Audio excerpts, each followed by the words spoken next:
whatever. If those dreams were nightmares, you were thinking about the stanzas of Zion.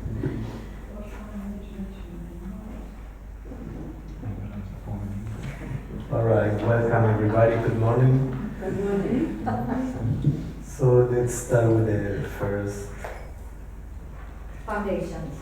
Whatever differences are to be found in the various presentations of the esoteric doctrine, yet in every one of them we find the fullest agreement upon one point, the road to spiritual development. Only inflexible rule has been ever binding upon the neophyte, as it is binding now, the complete subjugation of the lower nature by the higher. So as we discussed in the previous session, today this idea of the subjugation of the lower nature may seem not very pleasant for people.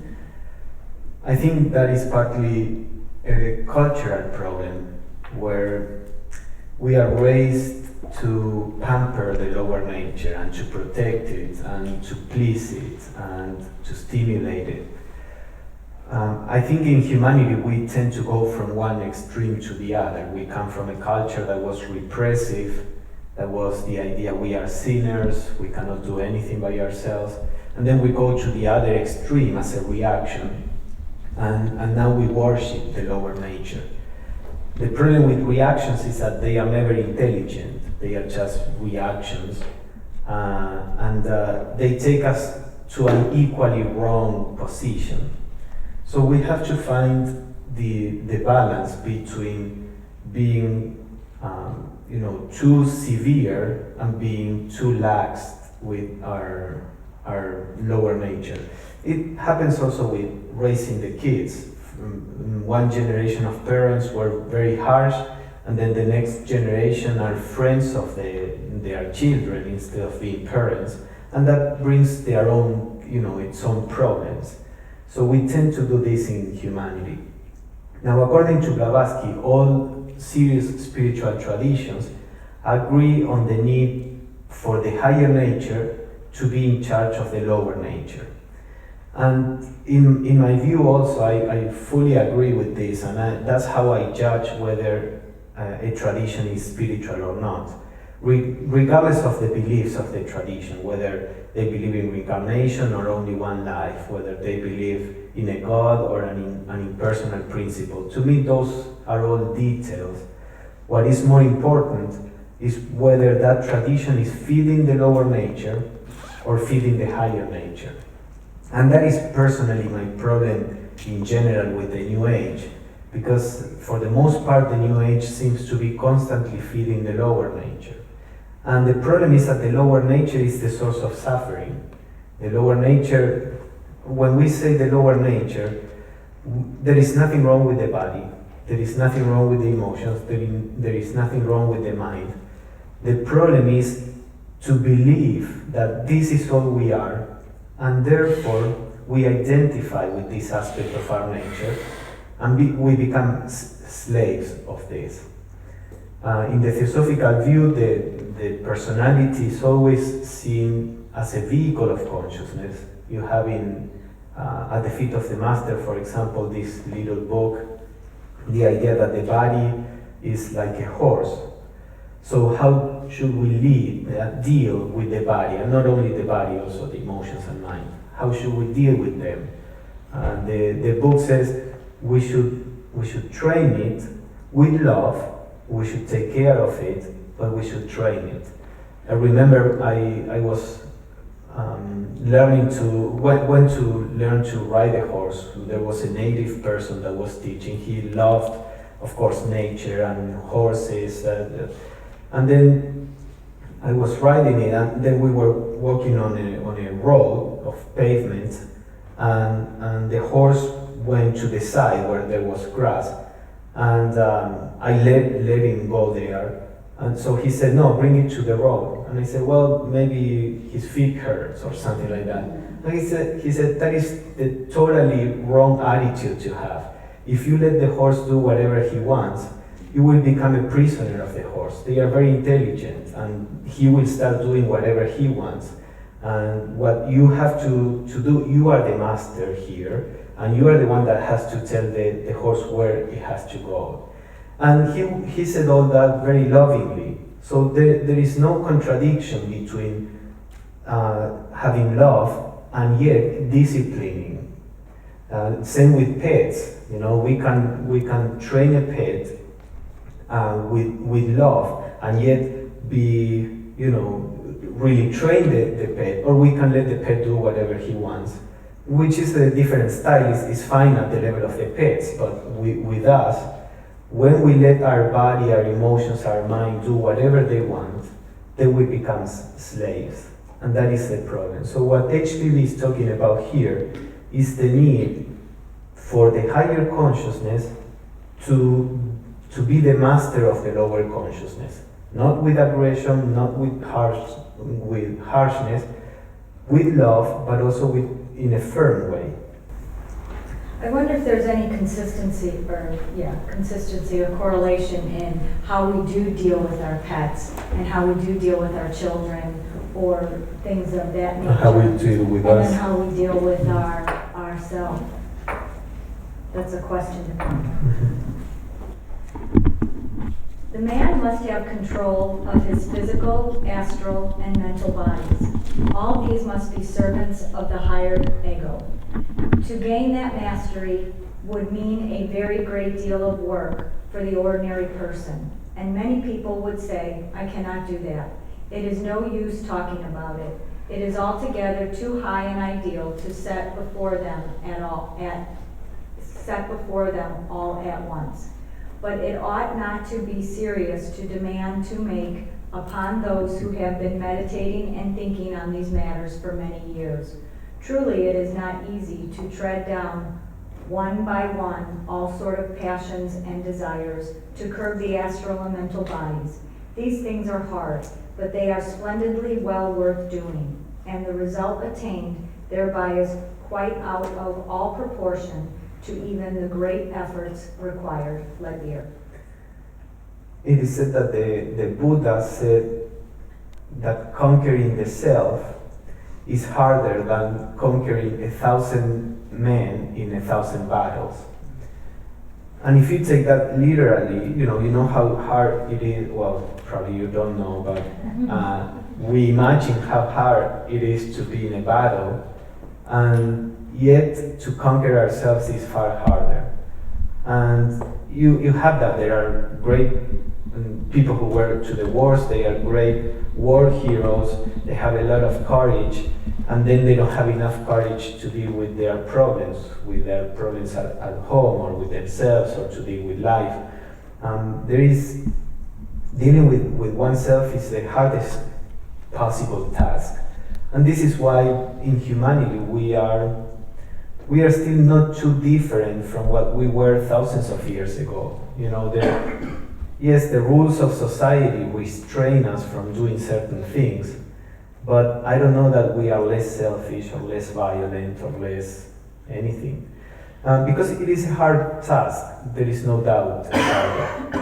And when we come in touch with the theosophical teachings, it is natural that for some time, we work at the level of getting acquainted with the teachings, with the ideas, with the methods, and we don't need to expect us to be working actively on self-transformation right away.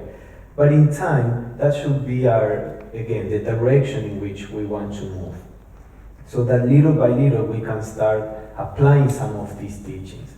And the more we apply them, after the lag time where we can start seeing results, the more strength we will get, because what the Peter says there at the end is perfectly true.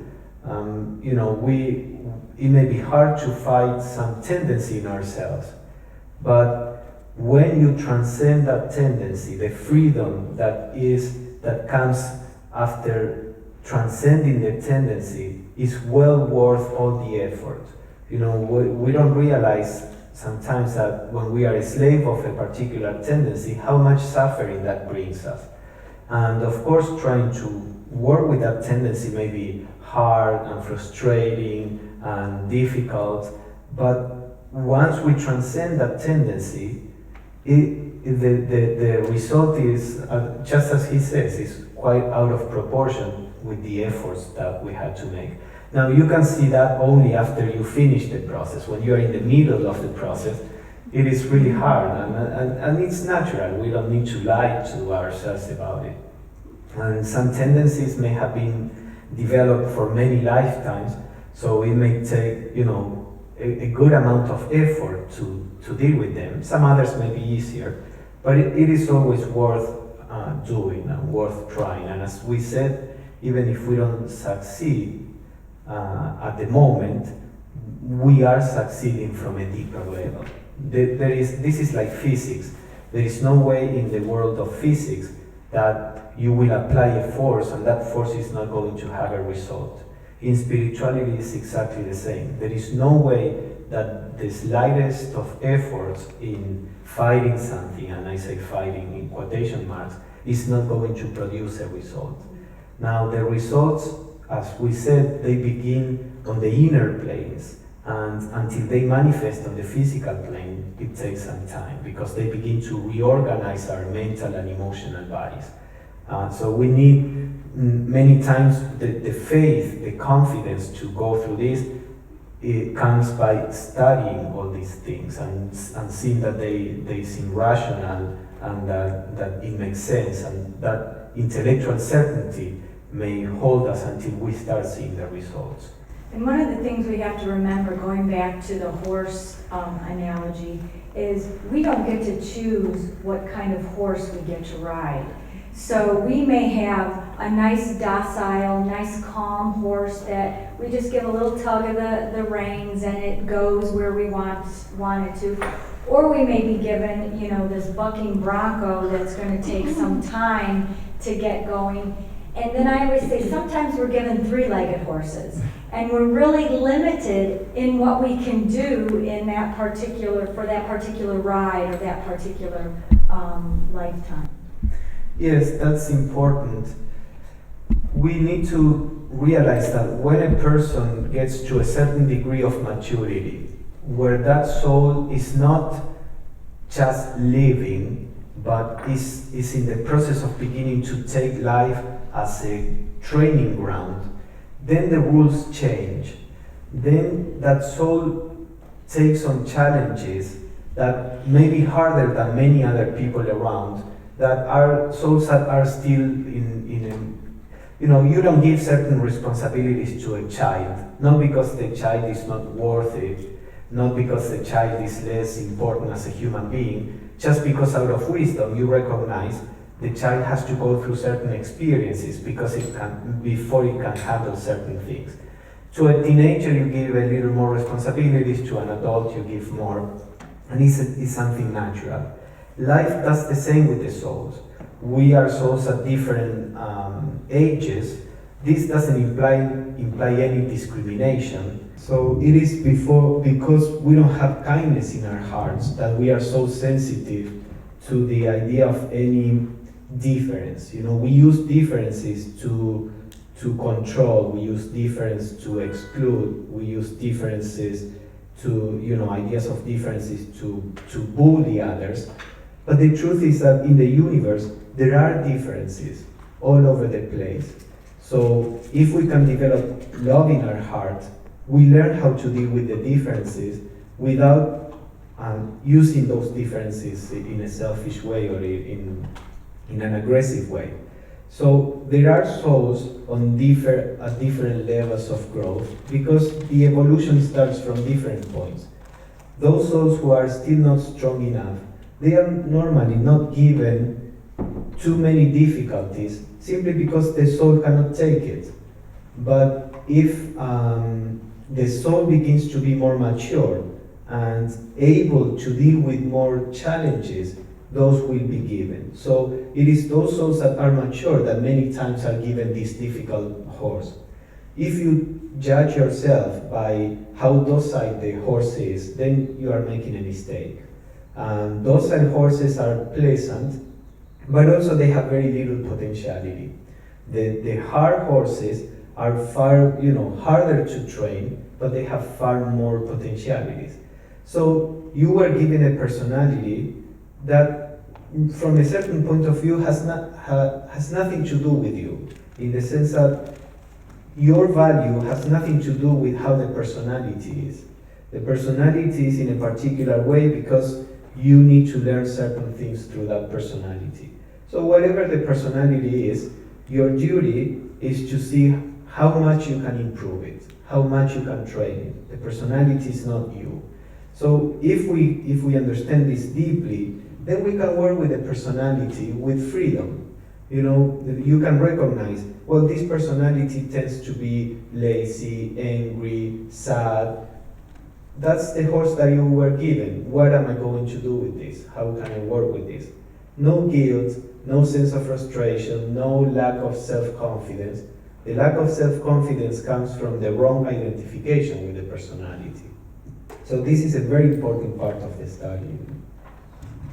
To go back to that lag time that Pablo talked about and the effects on the physical plane.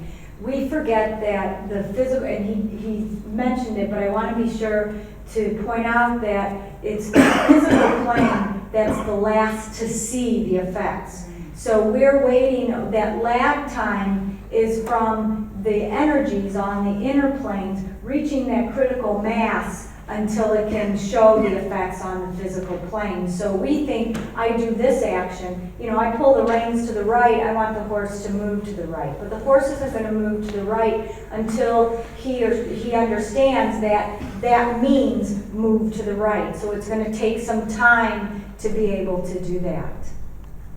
Okay, next. We must realize that we are souls and not bodies. If we identify ourselves, as men usually do, with the physical vehicle, we cannot avoid giving altogether undue importance to what happens to it, and we become slaves to it, and it perpetually changing feelings. It is to avoid such bondage that the Oriental yogi substitutes for our ordinary phrases, I am hungry, I am tired, the more exact statement, my body is hungry, my body is tired. We are equally in error when we say, I am angry, I am jealous. The true I is the self behind or within all these vehicles, and that self cannot be angry or jealous, though its astral body may, like the earth. This is an important teaching in theosophy, and we are going to see more in detail. The idea that the bodies themselves have their own consciousness. This is why the analogy of the horse is good in many ways. Consciousness is using vehicles of consciousness that have their own life and their own consciousness. It's not that we are riding a car that goes wherever we want.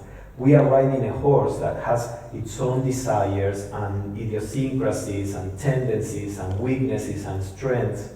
So our body is not an inert vehicle. It has its own consciousness, its own desires, its own tendencies. So one body is lazy, the other is restless. That has nothing to do with the soul. That has to do with the body itself. When we say, I like Indian food, it's not you. The body, that body in particular, may like hot food.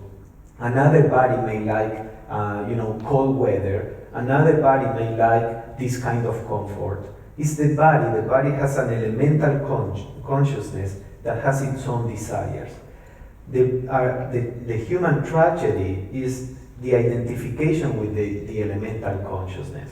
In the theosophical view, the elemental consciousness is a kind of very basic consciousness that is in the process of evolution, and it's in a process of inhabiting the mineral kingdom, and then the vegetable, and then the animal, and eventually it will develop as a human being. So it is a consciousness that is even lower than the mineral kingdom around. When we identify with the elemental consciousness, we are doing what this very basic consciousness wants us to do. It's like, you say you finish lunch and you say, I need to have something sweet after lunch. I want something sweet, and this is your desire. Then you go to the doctor and you see that you have some parasites that produce that effect. The parasites, they trigger the need for something sweet because that's how they feel. So you are living according to what the world wants. Simply that, I'm putting this example to make it more, graphic. Right, like gremlins, you can think of them as gremlins, and parasites make you queasy. Yeah, but the idea is that as long as we are identified with all these things and we make decisions based on that identification, we as these beautiful angels that we were talking about yesterday in the lecture, we are slaves to these very basic elemental consciousnesses. So we are going to see that. So Peter says something that is important is to begin to think of ourselves in this way. My body needs this, or my body. You don't need to express, to verbalize it, because most people will think that you are more weird than they already think you are. But the attitude should be that you can recognize, I know that my body needs certain things, and I try not to push my body to do certain things. But when there is that degree of separation, if it is needed, you push the body and you say, I'm sorry, but this is needed right now. And then you try to take care of it. So you see that if you can establish a relationship with a certain space between yourself and the vehicle of consciousness, everything changes. I was at the airport once, and there was a man walking kind of fast because probably they were late for the flight, and there was a kid. So she was walking, and there are all these shops, and the kid wanted to stop and buy something, and he wanted, let's buy this, and she said very lovingly but firmly, not now, keep walking. And then another shop, not now, keep walking. And that's what we can do with our desires. If there is a desire that is perfectly fine, you may grant it. If they have time, the man may have bought something. But sometimes there are desires that are not appropriate at the moment, and you say, not now, keep walking. You don't repress the desire. You don't feel bad that you desire. You don't say, this is Satan tempting me. You say, not now. This is like, the elemental consciousness are kind of like children in many ways. Elementals.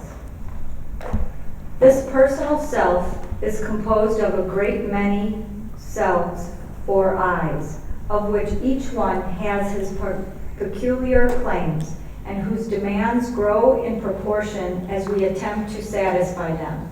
They are the semi-intellectual forces of the soul that would rend the soul to pieces if they were allowed to grow, and which must be subdued by the power of the real master, the superior I, the spirit. These eyes are the elementals, of which has been said so much in occult literature. They are not imaginary things, but living forces, and they may be perceived by him who has acquired the power to look within his soul. Each of these forces corresponds to some desire. Franz Hartmann. So the activity, we are going to see that a little more, but the activities of we are not the ones that consciously digest our food. The body does it by itself. We are not the ones that consciously do many things. This is all taken care by the elemental of the physical body. But then that elemental also has its own tendencies and wants its attention and wants, to be comfortable and all the things that we know. The same with the emotions. Emotions, they don't come from the soul. Emotions are, the emotional body is, again, a body that is alive, a body that has its own tendencies. How many times have you experienced that you have an emotion that you do not want to have? If that were you, then you should be perfectly able to say, no, I don't want to have this emotion, and the emotion should stop. But there is obviously an independent nature in the emotions, because even though the emotion may be torturing you and you don't want to have that emotion, you cannot stop it. So that is a proof that emotions are something independent from you. The problem is, again, we identify with the emotions, we think we are the emotions, and in that identification is where the power lies. We are going to see that. And same even with thoughts. Do you think that the one that is thinking right now is the soul? If I lose my memory of all of a sudden, I couldn't be speaking on this. Memory is related to the activity of the mental elementals.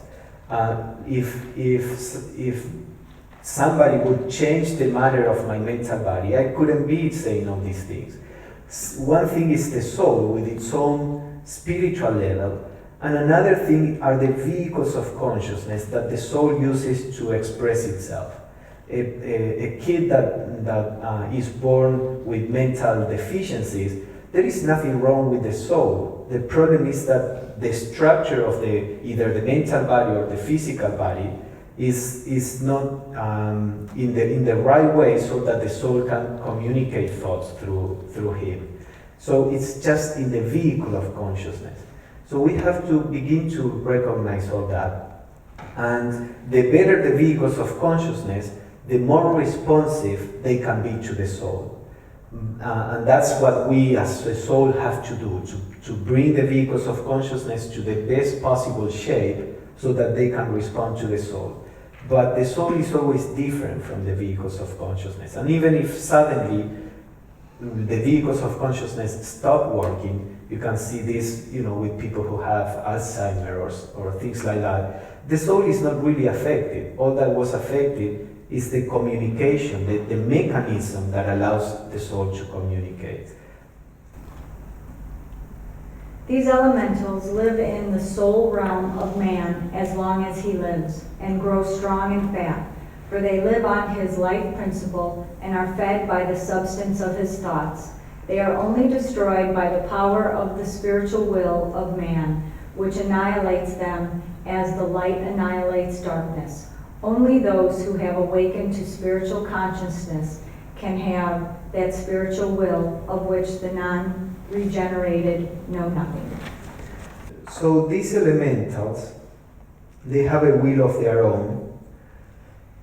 There is the possibility of, the astral body. If a clairvoyant sees the astral body, in most people, the astral body is constantly moving, constantly producing colors. This is because the elemental life that is in the astral body is constantly active, producing its own desires and wishes and sadness and this and that. When a clairvoyant sees the astral body of an enlightened being, let's say, the astral body doesn't have any intrinsic motion. It is a calm body of energy that responds to whatever comes from the soul. So these elementals are, or the astral body doesn't need to have these elemental lives.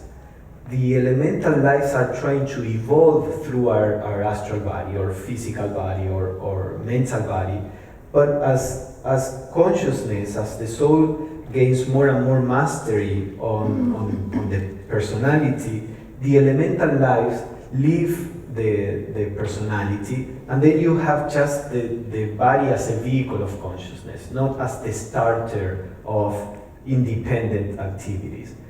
There is a certain level of elemental life that is left there that keeps the body alive, but not with a will of its own.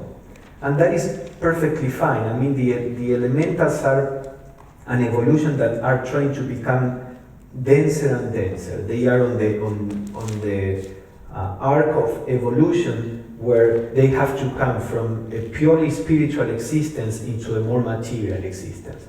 So the elemental tendencies always go for the grossest, grossest in the sense of gross, dense, heavy. So for example, why is it that all the food that is unhealthy is the food that we like? Why isn't it the healthy food, palatable, and that we desire healthy food? It's because the elementals, they are semi-intelligent. They don't understand anything about the whole. They understand only the immediate. So this need for the immediate satisfaction comes from the elementals. When we have a reacting to an immediate situation, if we would think about it, we can see that this reaction overall is a wrong action because it will produce difficulties in the present and in the future. But the reaction is not made by the soul, it's made by the elementals. And elementals have no possibility of understanding the whole. They just respond or tend to respond immediately. Somebody is nice to me, there will be an immediate response, even if that person is a person that is, very bad for the environment, and the immediate result will be to try to, support that person. Or if a person is mean to me, even if it is a great person, my emotional reaction will be to be antagonistic, to put extremes, So the elementals have not this overall intelligence, and they will always try to choose the lowest of all the options, because that is their evolution. As Michelle mentioned, if you see the double triangle, the elementals are part of the dark triangle there. They are trying to come down into matter. Those are the sources of tendencies that make us more material, more selfish, more tied to strong emotions, to strong opinions. And the soul is the light triangle that is trying to become more spiritual. So in the friction between these two opposite motions, both elementals and the soul evolve, because we evolve by dealing with opposition.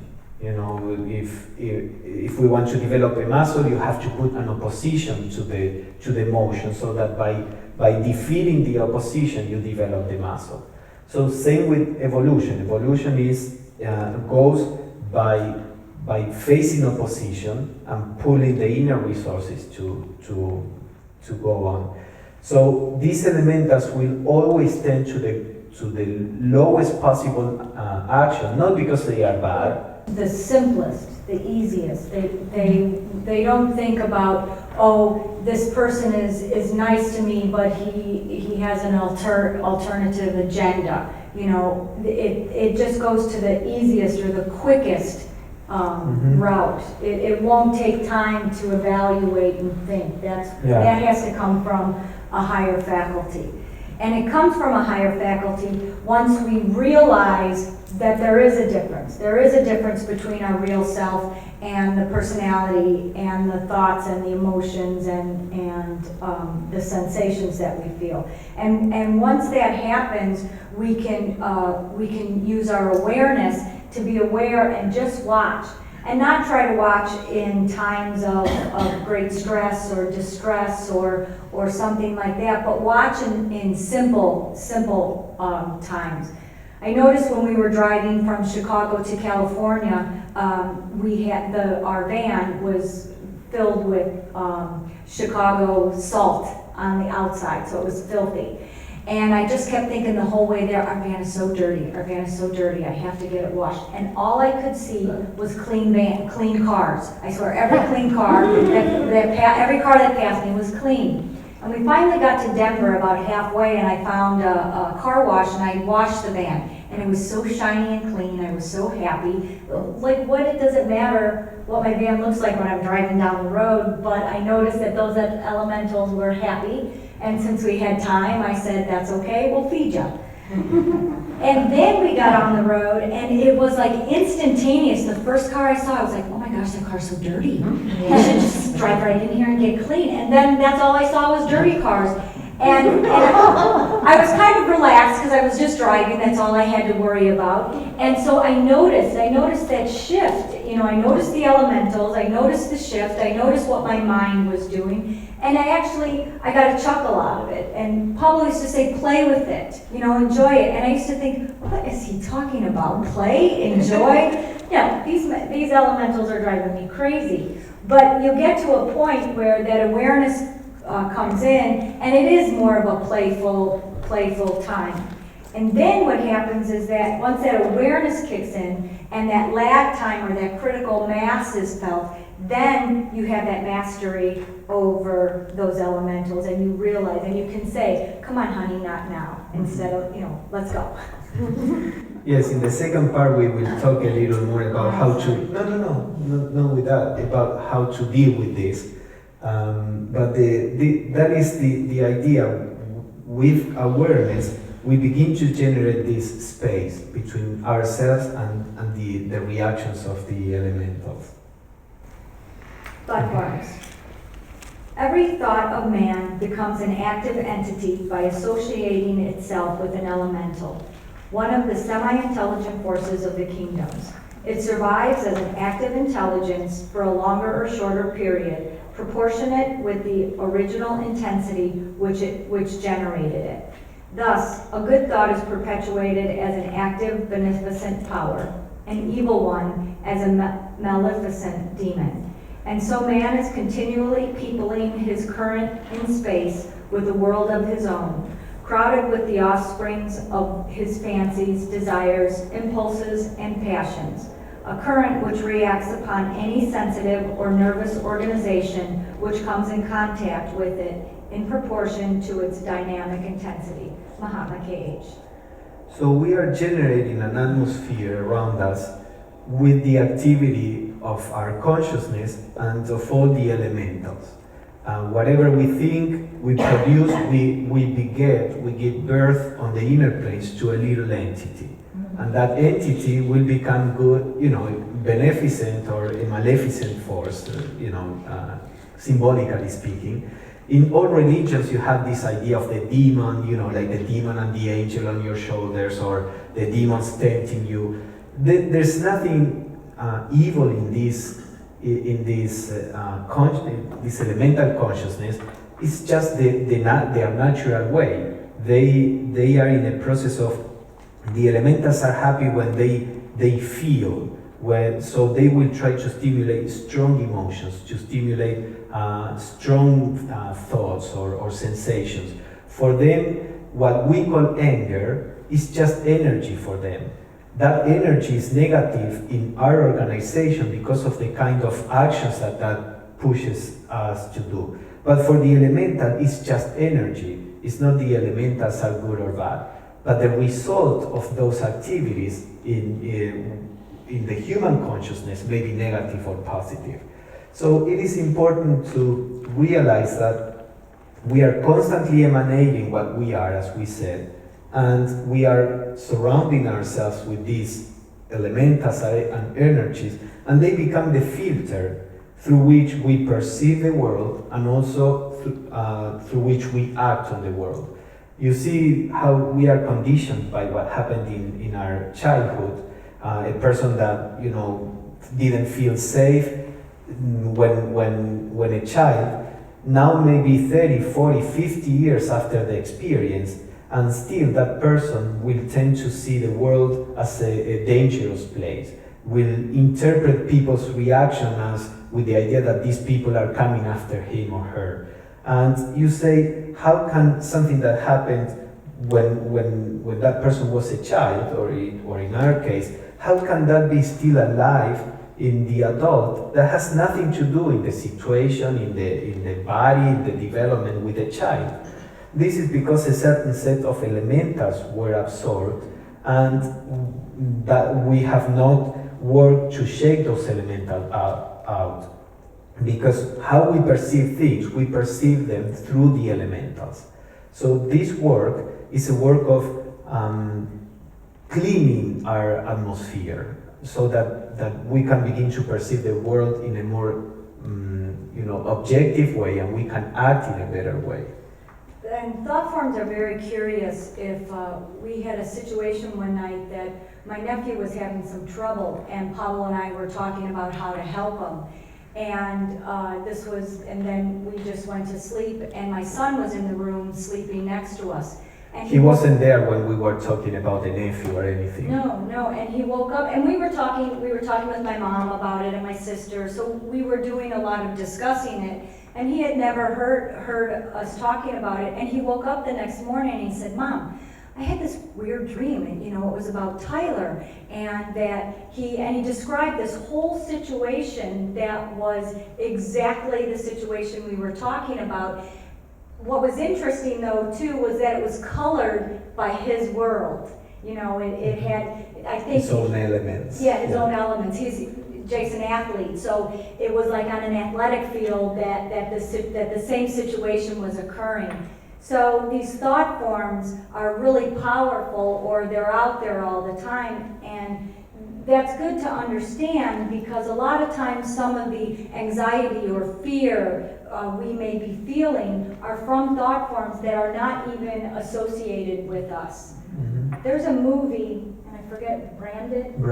Yeah, and I forget it's a foreign movie, but it's called Branded. And it's about how advertising puts out these thought forms and how we're affected by it. It's really a good movie to watch to get an idea of what thought forms are and how they affect and our how they life. feed the elements. As you see, that there was Right. like this burger place, and they show you like this entity behind the burger place, and a kid was coming, and then that entity started like stimulating this in the So kid. yeah, it and- started with a little balloon, and then he walked by and you could see the thought form or the elemental got bigger and bigger. And he wanted to go and eat the burger, and that's how it works. And also this new movie animated Inside Out, that also shows how the process of thinking. You have all these little characters, the sadness character, the joyful character, and they fight each other for who is controlling the body.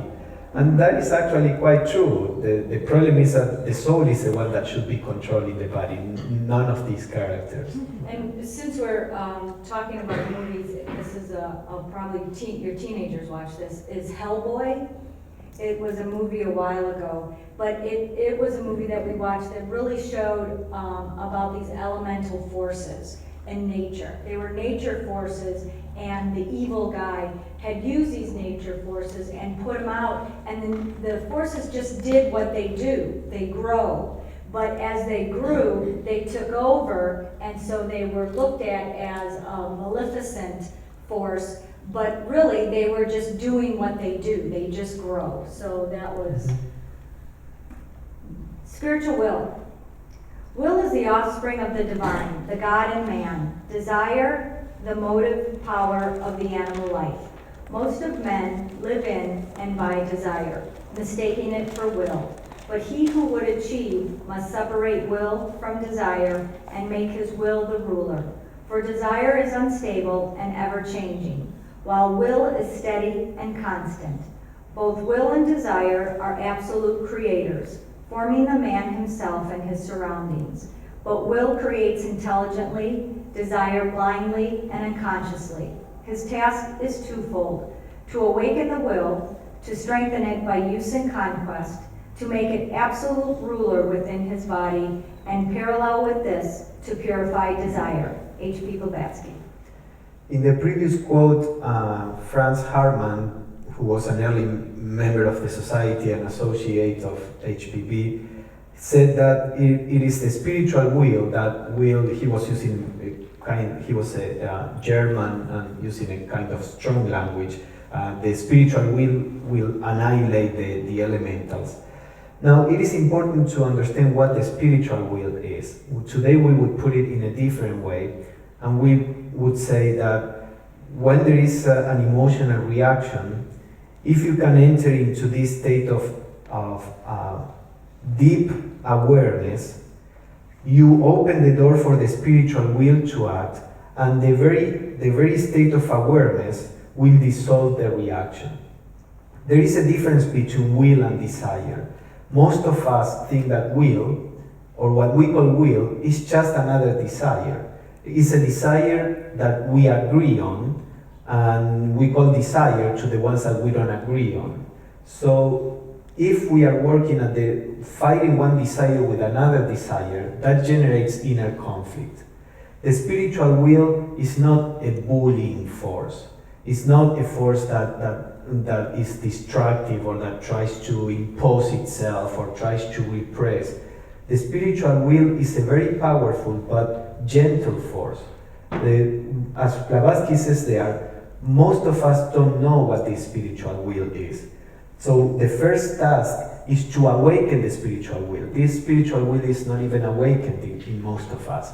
So we need to awaken the spiritual will and give room to this will, for this will to act. And then this will become more and more active. So part of what is needed for this spiritual will to awaken is a purification of desires. As long as desires are dominant, it's very difficult to open the door for this will. If we are in the fit of a reaction, we are going to talk about that in the next session, but trying to watch the reaction without being drawn into it is very difficult. If we are in the fit of a reaction, all that we can do is to struggle against the reaction. If the reaction is not so strong, then we have this space in which we can watch the reaction without being involved. And that watching opens the door for the spiritual will. So for the spiritual will to have room in our nature, we need to start purifying the desires so that they are not so strong, so compelling. And then the spiritual will by itself starts putting order in our psyche. We are going to see that in the next session. Hence, the vigilant watch of the will we have constantly to exercise to prevent our lower nature from coming up to the surface, which it does in our present undeveloped state. And thus extreme activity and not passivity is the essential condition which with the student has to commence. First, his activity is directed to check the opposing influence of the lower self. And when that is conquered, his untrammeled will, centered in his higher real self, continues to work most efficaciously and actively in unison with the cosmic ideation in the divine mind, HPV. So she talks about the vigilant watch of the will. Here is where the will is acting in our effort to stay aware, to keep this state of awareness. The more we can keep this state of awareness, the easiest it is for the will to control the lower nature in a natural way. Even the word control is not right. Suppose that you are going to say something that is hurtful. Many times we say something hurtful because we are not aware, we are just taken by the situation, or because we are too identified with our emotions. But if we develop this state of awareness, that state of awareness produces this space that we are talking about, so that the emotion is not so compelling. And there is a certain consciousness there that when the tendency to say something hurtful comes, that very awareness, without any imposing action on our part, that very awareness dissolves it. Because you see that this is hurtful, and then you just let it go. So this is how the spiritual will acts. It acts naturally, spontaneously, when we can position ourselves at the level of the spiritual will, which requires this state of awareness. So Blavatsky says that we need to encourage this vigilant watch by which the will can control the lower nature in this natural and spontaneous way. And then as the lower nature becomes more in tune, that will, that state of awareness retreats and eventually becomes one with the universal mind. What Jesus said, not thy will, not my will, but thine be done. That's where the person becomes an expression of the divine. So this is of course a whole process. But we are going to see specifically how to do this in the next session. Constant attention is required. It would be a superhuman ideal to expect a person never to forget himself for a moment. But disciples are after all trying to become superhuman, because the master is beyond man. If the pupil could live the perfect life, he would himself already be an adept. He cannot be that yet, but if he constantly remembered his ideal, he would approach much nearer to it. Later. So again, the question of the ideal. The ideal is this constant attention. But of course we are far from that, and we should not take the ideal with ambition and then the frustration that comes with it. So let us try to be as aware as possible during the day, and with the years of practice, that awareness will extend more and more. And at some point, we generate like a background awareness. I think Michelle is going to talk about that sometime. This background awareness that is always available. It's not that you are aware every second of the day, because that is, I don't think is even possible. And sometimes somebody asks, Krishnamurti would say, be aware from moment to moment.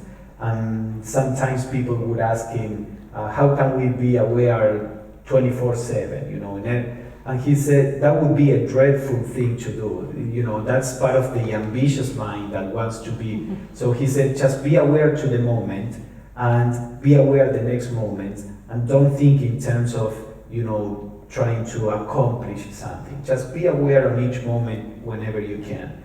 So we can develop a background awareness that even if we are not particularly aware, that awareness is always available. And when some challenge comes from the outside and our lower nature begins to react, that awareness comes and is present there, so that we don't get, given to the reaction. So this all happens little by little with practice, and it's possible, but it takes years of practice for the most part. And that background substratum, that is what comes with our sitting meditation. The awareness that we are moment to moment is our meditation during daily life. But our sitting meditation is equally important, and that's where we create this fertile ground from which we can draw when we need to. Control of thoughts. A student of occultism trains himself in the art of thinking, and consequently his thought is much more powerful than that of the untrained man, and is likely to influence a wider circle and to produce a much greater effect. This happens without his making any effort in the matter, but precisely because he has learned the mighty power of thought, it becomes his duty to use it for the helping of others. In order to do this effectively, he must understand exactly how it acts. Leadbeater. So one of the results of the paying attention to all these teachings is that little by little our thought power becomes more and more powerful.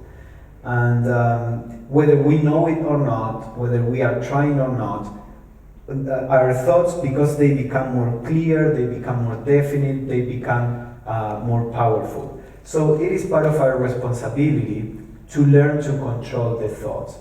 This is good that they are powerful, in the sense that the thoughts of, the goodwill of one person may produce the same energy as the ill will of, many thousands of people that have this vague ill will. But at the same time, the bad thoughts of a person that has this power can produce far more, negative results. So not to scare anybody or to put any sense of guilt, but it's just a recognition of a sense of responsibility.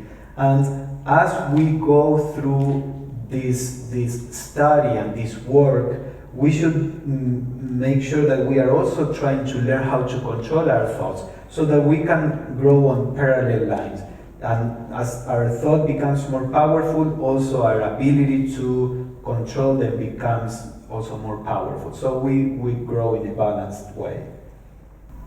The first step towards control of the mind is to keep it usefully occupied, to have some definite, good and useful set of thoughts as a background to the mind's operation, something upon which it shall always fall back when there's no immediate need for its activity in connection with duty to be done. Leadbeater. So here is the first exercise you can do. See in your daily life, what is your mind doing when you don't have anything to do in particular? Where does it go? Does it go to criticize? Does it go to sad memories? Does it go to desires? Where does it go? You will see that your elementals will tend to go in a particular way. And many times it always ends up exactly in the same place. So many times, most of the negative thoughts that we feel are during these times that we are not occupied. So it is a good practice. First, look at your mind, look at the mind for a month or for a week, whatever you need, and see what your mind does. You'll see patterns. You will begin to see the patterns. And then try this that Leadbeater says. Good thing about having theosophical projects like organizing a little talk, a little presentation, is that gives you some material to turn your mind to when you are, not doing anything. Try to keep always a project that is related to somebody else's welfare. Even if you help in church, whatever you do, try to have some project towards which you can turn your mind when you are not, occupied. And that is a very effective way to cut an important source of problems, of difficulties in our lives. And stay off Facebook. There are studies that Facebook makes you less happy, because in these kind of things you see posted like a selection of the best moments of 50 people that the mind normally compares to your life, and then people feel that their life is worse than the others, and it's just an illusion. It's all part of the illusion and the illusion of the mind. So if Facebook makes you sad, then stop going to Facebook and put that time to a better use, organizing something that will be good for somebody. And the other thing, little reminders. I have notes all over my house to remind me, be nice to Pablo. Little inspirational talks. I know when I had a desk at work, I had little inspirational things, silence is golden, those type of. Yeah, so the little reminders is also in my, if you have a smartphone, there are some applications with chimes or things like that you can set to go through the day. So every time you hear the chime, you bring certain thought into your mind, or you bring, be aware, or you try. Now there are many things that can help our practice during the day. So take, I have on Wednesdays mornings, but here unfortunately it's too early in the morning. Wednesday morning in the US, we have a webinar that is called Walking the Theosophical Path, where it's all focused on the practice, and we discuss all these practical things. Well, actually, if you can, it is recorded. So even if you cannot participate live, after every class I send to all the participants a link to the recording and the exercise for the week. So every week I propose some particular exercise, depending on what subject we are talking about. And having a group that is doing some practice is very helpful to support your own practice, because you have this exercise, you can use it as a reminder, you learn from everybody how to keep, this presence of what you should do during the week. So look into that, either participating there or organizing a group in your lodge, or maybe in the section, organizing something that people can participate. And there's many things that even before I found Theosophy, when they used to say every time the phone rings, bring your mind back to the present if you're in an office, or when the doorbell rings, or something that happens every now and then, wherever you are, in the place where you are, use that as that little talisman to bring your mind back to the positive or spiritual or higher thoughts. And once you realize that your mind goes into these patterns, it'll be kind of frustrating, so you'll want something to bring your mind back. Yeah, so you can generate any kind of little trick that are helpful. As Michelle was saying, say every time you go through a door, that will be a reminder to be aware or to think of something in particular. So if you, at the beginning, of course, you have to struggle a little, but then it becomes a habit. So every time you go through the door, the memory, the remembrance of being present, for example, will come. So there are many strategies that you can use. And also the will that it takes to remember to do those things will also strengthen the will that you need to overcome these other desires. So that they're all just little exercises, little practices to do to enhance the bigger practices that we do. Control of emotions. It is our business so to order the personality that it shall express the higher ego and nothing else. This means that your astral body, instead of having its own passions and emotions, shall reflect only what the ego chooses. This condition must be attained before one can be presented for the first initiation. The man must have control of his physical, astral, and mental bodies.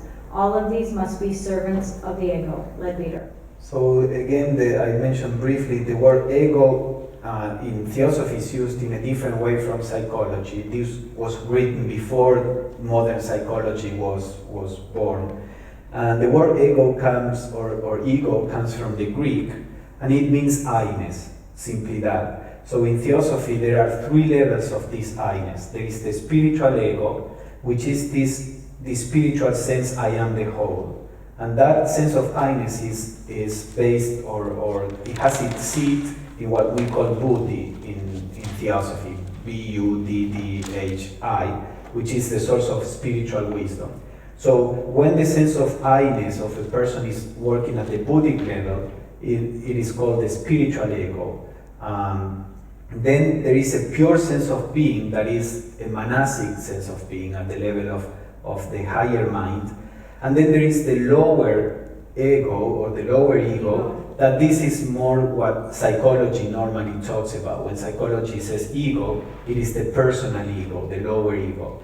But when you see this, the higher ego, some people... We just made the differentiation between ego and ego. So some people do in other parts too. Right. So when... But that's what, if we say ego, then that means the higher, and if it's ego, that's the lower. So just you can play with the pronunciation.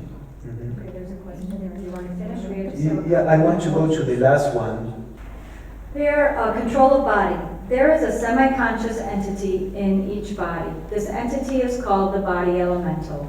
Evolution for this being consists in learning to respond to coarser and more material vibrations. Hence, it imparts to the body a further tendency toward materiality. This elemental is active in all the subconscious and unconscious operations of the body. Jeffrey Hudson. So what psychology calls the unconscious, that doesn't really know what that is all these elemental tendencies that come from the physical elemental or the emotional or the mental elementals. So all those tendencies that are pushing us in a certain direction, that they don't really belong to our consciousness, our human consciousness. All these tendencies is what is in psychology is called the unconscious. Neither the physical body nor the physical elemental submits readily to control. They do not want us either to meditate or to live the spiritual life. They wish to move about, to be fed or to sleep, to be amused and excited, anything in fact, but to feel the life being withdrawn from them into the higher consciousness.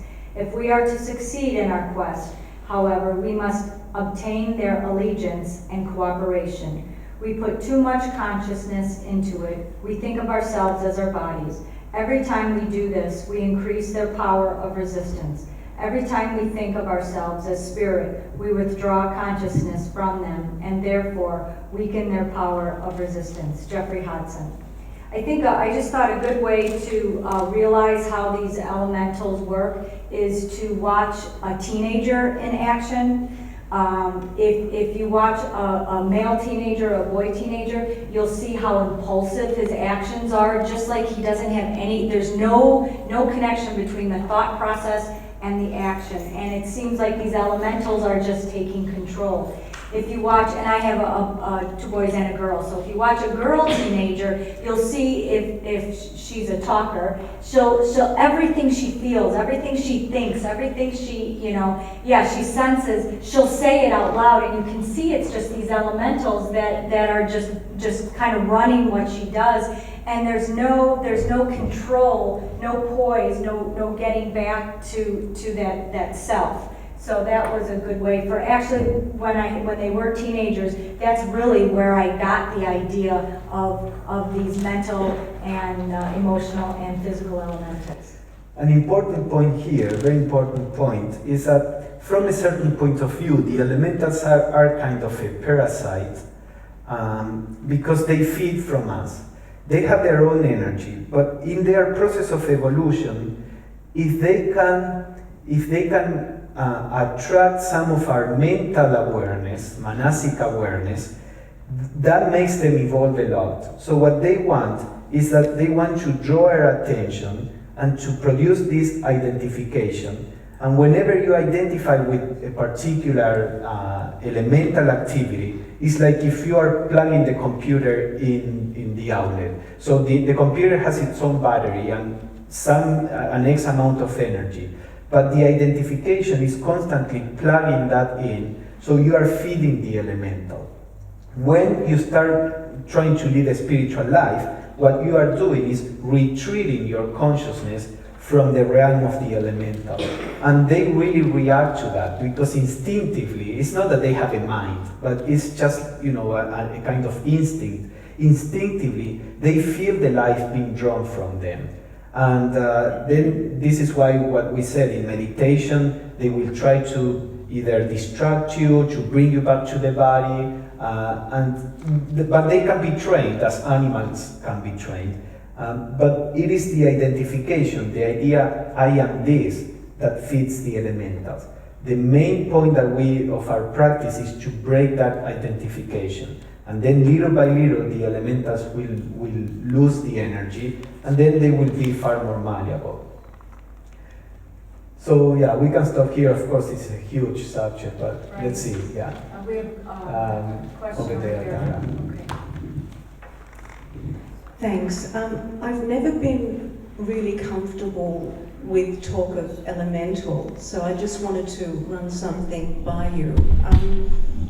It reminds me a little bit, it seems to me that it's possible that the elementals, so-called elementals, are just a sort of a personification of our tendencies. They're the skandhas, really. It's the past that is wanting the sugar after the lunch. It is not actually a separate entity. I mean, I think it can be helpful if it helps people maintain a certain distance, to become aware that that is not me, that is a desire, and I am not a desire, and therefore I don't have to be ruled by desires. But while I don't think this is so in your case at all, I feel uncomfortable because it reminds me, and I think there could be a danger in some people suddenly thinking in terms of entities, that there are these entities in them telling them that they want to do things. It's quite similar if you think about it that way. Anyway, I suppose I just would like to know what you think of the possibility that the elementals are a personification of the skandhas or the tendencies from the past. Yeah. Every idea has its danger, every idea, and a danger of this idea of the elementals, maybe what you say. Normally, if you take how these authors describe this, there are three levels to a reaction. There is the skandha, there is the elemental, and there is the thought form. This is how they tend to describe it. So the skandha is like the door, or is that vibration in consciousness that attracts this elemental consciousness.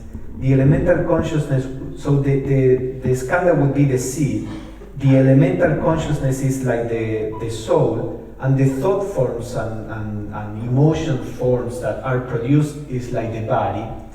So these are three levels of the same. Now, if you focus more on the skandha, then you can prevent yourself from thinking about entities. If you focus more on the elementals, then you have this idea of entities. Now, the question is that everything in the universe is an entity. You know, as we know, everything in the universe is alive and is some kind of entity. When one time Leadbeater described, whether you believe this or not, but it sounds really weird, but he described there was a rock that was really kind of like in love with one of the group of people that he was training. He said, we used to go to sit on a mountain, and there was a rock that was really attractive to one person, and if you could see like the astral, not really body, but counterpart of the rock, when this person was close, there was like an effort from the astral matter of the rock to come closer to the person. So from a certain point of view, everything is kind of entity in the universe. Our problem is that it's so difficult to think of an entity, but not this kind of human entity, like this little demon, you know, so it is a difficult concept to get the right balance between there is some intelligence, and if you see both the masters and Blavatsky, they say it's a semi-intelligence. There is some intelligence there is some degree of entity, but at the same time it's not an entity as we normally think. We anthropomorphize all entities. We think this is a little person here, you know, pulling us. So what I would say, you know, we need to work it out in a way that can be useful for us. There is a danger in thinking of entities and then, you know, like the devil made me do things and do this and all that. And if you think it's healthier to place more emphasis on the skandha part, that is perfectly fine, because that is also true. I personally like to make emphasis on the elemental aspect simply because it's more graphical, it's more obvious for people to produce this separation. Once you produce that, you know, you can always drop any theory. The theories are to help you get the right attitude. Once you get the right attitude, you can drop any theory, because any theory is an attempt to explain a truth that is always beyond words. So I would be comfortable with talking about this more from the point of view of the skandhas. But in that case, you still think that the skandha is part of you, you know. So it's more difficult with the point of view from the skandha to make more graphic the separation between the feeling and the consciousness.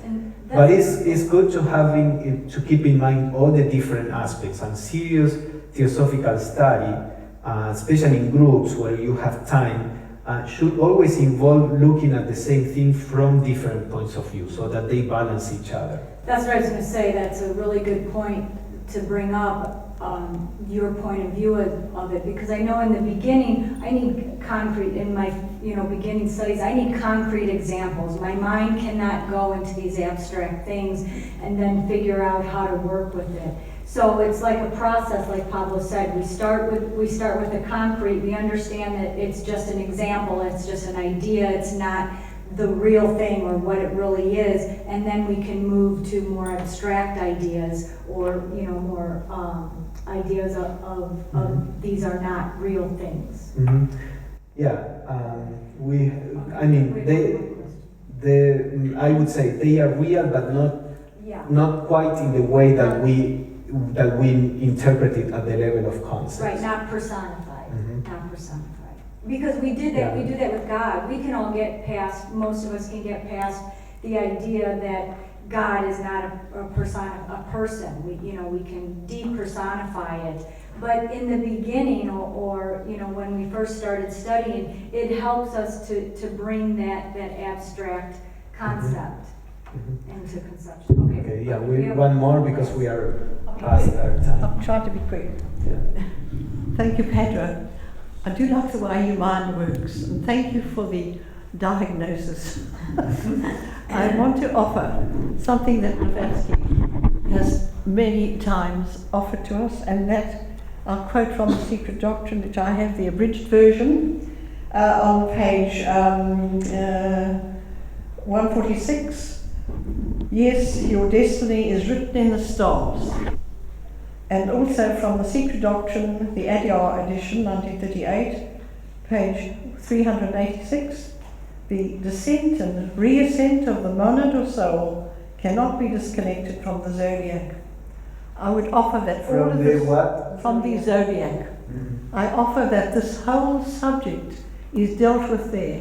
Most people don't want to study it because it is so mental, emotional, and so on, but it's a deep study and so exciting. Thank you so much. I like the diagnosis. Thank you and everybody.